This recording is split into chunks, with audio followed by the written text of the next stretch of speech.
Hey guys, Seton HVAC here. I was going to make this a little short, a YouTube short, but I'm going to make this a video because it really sucks that guys are getting thousands and thousands of views on these ductwork little shorts and videos, and they're doing it totally wrong. So first off, if a guy is on site and he's taking sheet metal and he's putting a piece of metal above the furnace to the plenum and then having to trace it and stuff, and then he's bending a 1-inch over and he's putting an S-lock on it, forget all that. You don't need, that's garbage. That's garbage metal work, and I won't put my name on it. Proper way. So first off, I have a video. Just search my channel.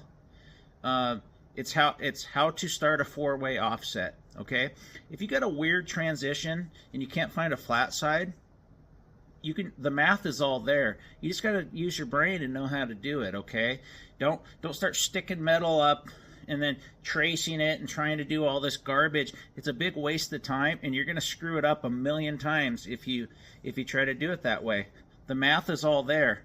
If you know where your square, the top of your unit is, and you know where the square is, or the rectangle, whatever it is for your existing ductwork, you got to find a wall or something, measure off, or if you have a framing square, you can make these very easily, and the math is all in that video I told you about.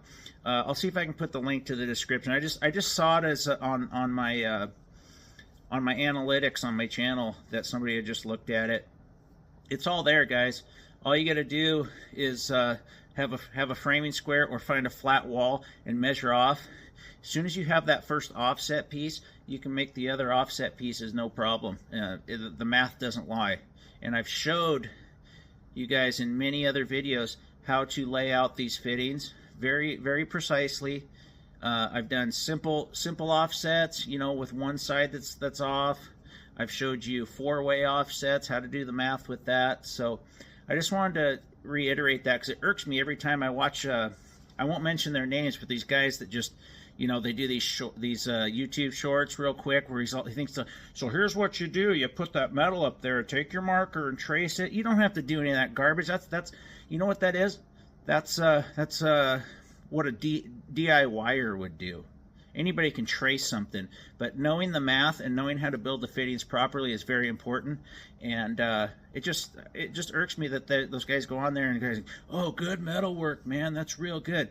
No, do your measurements properly, build your fitting. You can build your fitting all on the shop table with a few simple measurements, and you don't have to keep going back and using a Sharpie and tracing stuff. You don't have to use S-lock. You can make your own Pittsburgh with just hand tools. I've shown you how to do that. So yeah, let's start doing stuff right. I'm sick of the lack of quality in this stuff, and doing your sheet metal that way is not quality. Let's do quality, and that's the bottom line. I'll see if I can put the description to some of my sheet metal videos under here. Check them out. They're very easy to follow. If you have any questions, make comments. I can't help you if you don't comment on the video. So yeah, that's it. Thanks, guys. And if you haven't hit that subscribe button yet, please do. I really appreciate it. Thanks.